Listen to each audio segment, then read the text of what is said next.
Explanation व्याख्या हिंदी 100 अंक 8 अंक के आपका जो है वो व्याख्या पूछा जाता है। गद्य खंड से 4 अंक और पद्य खंड। अब गद्य खंड क्या होता है?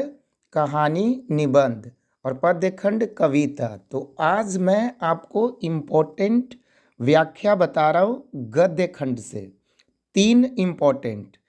तो देखिए, पहला आपका है कि एक्सप्लेनेशन होता क्या है, कैसे लिखते हैं, किस प्रकार से लिखेंगे कि बढ़िया मार्क्स आएंगे। तो चलिए स्टार्ट करते हैं।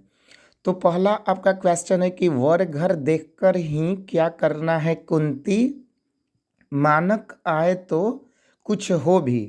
तुझे पता ही है आजकल लोगों के हाथ कितने बड़े हुए हैं। ये आपका हो गया क्वेश्चन, ठीक है। अब देखिए व्याख्या कैसे लिखते हैं, बढ़िया से समझिएगा। उसके नीचे लिखेंगे संदर्भ प्रसंग। क्या लिखेंगे? संदर्भ, हल्का डैश दे दीजिएगा, प्रसंग। उसके बाद लिखिएगा प्रस्तुत पंक्तियां हमारी पाठ्य पुस्तक दिगंत। इसको इन्वर्टेड कॉमा में ले लीजिएगा, दिगंत को इन्वर्टेड कॉमा में कर दीजिएगा, में संकलित मोहन राकेश के एकांकी सिपाही की माँ। अब सिपाही की माँ जो कि आपका चैप्टर का नाम है, यहाँ पे इन्वर्टेड कॉमा भी आपको कर देना। इस चीज़ का विशेष ध्यान रखिएगा। से उद्गृत है या लिया गया है। इनमें विष्णु द्वारा दहेज प्रथा अथवा महंगाई पर चोट की गई है। ये आपका हो गया यहाँ तक।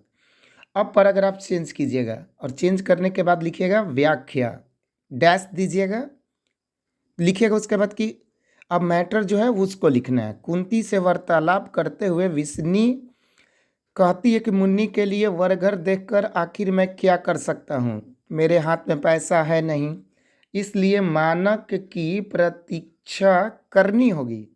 इधर महंगाई भी बढ़ गई है और आजकल लोग दहेज मांगने के लिए खूब बड़ा हाथ फैलाने लगे हैं।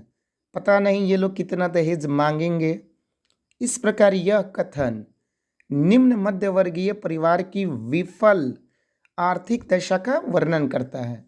उसके सारे सपने एकमात्र कमाऊ व्यक्ति पर टिके होते हैं। तो ये आपका हो गया फर्स्ट का एक्सप्लेनेशन, ठीक है, वेरी वेरी इंपॉर्टेंट। दूसरा भी आपका क्वेश्चन जो है, देखिए दूसरा आपका क्वेश्चन है कि नहीं फौजी वहाँ लड़ने के लिए है, वे नहीं भाग सकते, जो फौज छोड़कर भागता है उसे गोली मार दी जाती है। तो ठीक उसी प्रकार हम लोग लिखेंगे, ठीक उसी प्रकार लिखेंगे संदर्भ प्रसंग लिखेंगे, ठीक है। और जैसे कि प्रस्तुत पंक्ति हमारी पाठ्यपुस्तक दिगंत में संकलित मोहन राकेश द्वारा लिखित सिपाही की माँ शीर्षक एकांकी से उद्गृत है। प्रस्तुत पंक्तियों में लेखक ने सेना के नियमों एवं सेना से भागने पर फौजियों के साथ होने वाले व्यवहार की चर्चा की है। लेखक कहना चाहता है कि एक सच्चा फौजी युद्ध से भागता नहीं है, जो भागता है उसके भागने का परिणाम भी बड़ा बुरा होता है। अब देखिए व्याख्या लिखेगा, ये आपको संदर्भ प्रसंग जरूर देना है। तो व्याख्या जो लाइन है उसको मेंशन करते हैं। संदर्भ प्रसंग में क्या कीजिएगा ना कि जिस चैप्टर का है उसके बारे में जिक्र कीजिएगा और राइटर का नाम जिक्र कीजिएगा। तो व्याख्या देखिए, मानक की प्रतीक्षा में विष्णु और मुन्नी पड़ोसन कुंती से बातचीत कर रही है। इसी बीच 2 नौजवान लड़कियां भिक्षा मांगने विष्णु के सामने आ जाती है। बातचीत के क्रम में ज्ञात होता है कि दोनों लड़कियां वर्मा में होने वाली लड़ाई से जान बचाकर भाग आई है। वर्मा में अंग्रेजी और जापानी सेना के बीच युद्ध चल रहा है। मानक भी वर्मा की लड़ाई में एक फौजी है। तर्क वितर्क के प्रसंग में वर्मा लड़कियां यह बताना चाहती है कि वर्मा से कोई फौजी भागकर नहीं आ सकता। वे कहती हैं नहीं, फौजी वहाँ लड़ने के लिए है, वे नहीं भाग सकते। जो फौज छोड़कर भागता है उसे क्या गोली मार दी जाती है। ये आपका हो गया दूसरा एक्सप्लेनेशन। तीसरा देखिए, तीसरा आपका है कि आदमी यथार्थ को जीता ही नहीं, यथार्थ को रचता भी है। ये तो BSc 2021 में आपका पूछ चुका है। ये क्वेश्चन वेरी वेरी इंपॉर्टेंट, यहाँ पे डबल मार्क कर देता हूँ मैं, ध्यान रखिएगा इस चीज़ का, ठीक है ना।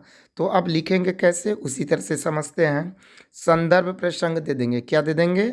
संदर्भ प्रसंग। फिर यहाँ पे ध्यान रखिएगा, उसके बाद प्रस्तुत पंक्ति हमारी पाठ्य पुस्तक दिगंत में संकलित मलयज द्वारा लिखित इन्वर्टेड कॉमा, ध्यान रखिएगा, हंसते हुए मेरा अकेलापन शीर्षक डायरी से लिया गया है।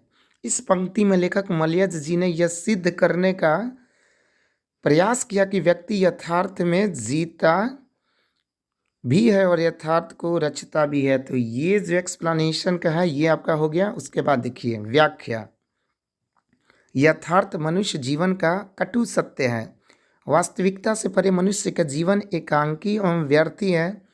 इस पंक्ति में लेखक ने संकेत दिया है कि उनके बच्चे उनकी रचना है और वे उसका यथार्थ है। उनकी चिंता भी लेखक का अपना यथार्थ है। लेखक पारिवारिक दायित्व के बंधन से बंधा है जबकि उसका परिवार बंधन एवं चिंता मुक्त है। यही किसी व्यक्ति के जीवन का यथार्थ है।